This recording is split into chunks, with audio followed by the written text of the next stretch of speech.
Preparing your drums to work with the automatic drum loader. First thing you gotta do is just take the drum apart and also remove this little tilter which locks the drum in place if it's present. The latest drums I've gotten didn't even have that included. I don't know if that's a rolling change or what's going on there.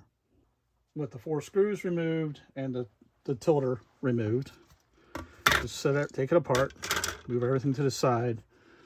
If you notice here about the springs, see that dimple and dimple on the other side? That's your guide for putting the springs back into place when you have everything prepped for the loader. So the first step is to add the marker that the laser will use to index the drum properly from its starting location. First thing to do, find that starting location, which is right here, and then with some sort of degreaser, clean that all off. I use isopropyl alcohol because it doesn't attack the plastic, but you want that completely cleaned of any kind of grease, oil, grime, anything that could have built up over the years of use. So the next thing to do is apply that marking indicator.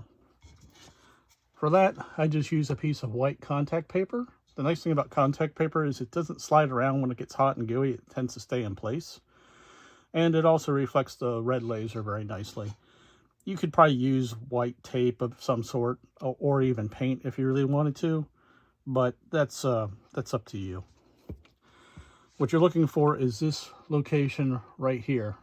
See, there's 3 marks real close together. There's 3 slots. It's a no-go slot for the ammunition.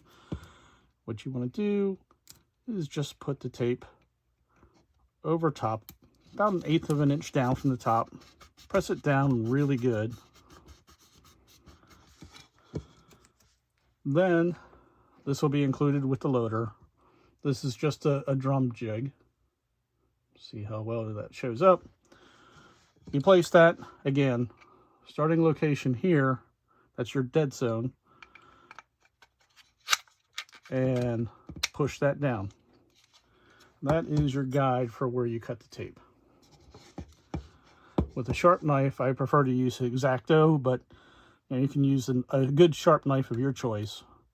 Just place it here and then follow that jig down. Once you get below the bottom of this, it doesn't matter. Pull it up.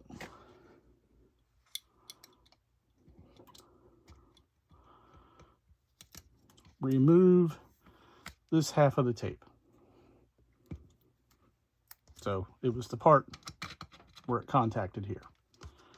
This edge here is very, very important. This is the starting location. The laser hits this, light reflects back. This sets your 0 point for the drum rotation. If this tape is off, if this mark is off, then everything else is going to have a problem. Okay, then one thing you have to do with the plate off is you want to smooth off these edges here. See how sharp they are? They look pretty, but they're sharp. And even right here, this little corner, I found you can really see it kind of gets sharp there. It wants to hang up the ammunition when it's being loaded. This would even impact potentially loading by hand as well. You look at this one here, this has been modified and used quite a bit. I just took off that edge. I made everything smooth. See how that ramp there into this transition smoothed out? And part of what you have to do with all this smoothing is, you know, these drums were designed to unload quickly, but they weren't really intended to load quickly. If you look at the way this is shaped, it's kind of like a one-way funnel the way they ship. It's not a design flaw by any means. It worked perfectly well. But when I'm trying to load the mags quickly, these little edges here just get in the way and cause misfeeds into the drum. So just simply file them down a little bit. You know, there might be a little bit of back and forth. You know, it's always better to take a little less material off because you can go back and take more off. You can't put more back if you take too much material off. The next step in drum preparation is smoothing off the edges. This is an unmodified drum. Find my pointer here. See how there's a bit of an edge there. It's very tiny. You can kind of see that line glistening there. That needs to be knocked off. And this edge just needs to be rounded down. You can file it down And if you're going to use the aluminum bottom plate, you need to do the same thing for this side. You can see if I can get you can get a little bit of a reflection there of that line. It's a sharp line when you look at it really close, and I can't really get much tighter in on the camera. And camera makes it look like almost like a slant, but there is a bit of a ledge right there. See that glistening ledge? That's got to come off.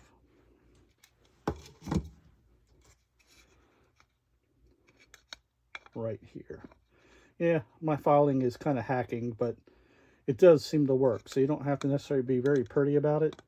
And here's the inner edge, that sharp edge just knocked off. I can't really get in any tighter on the camera and keep it in focus. But you do see how this is just kind of rounded off. This one, you can see that line glistening, that inside line. That's actually a small edge.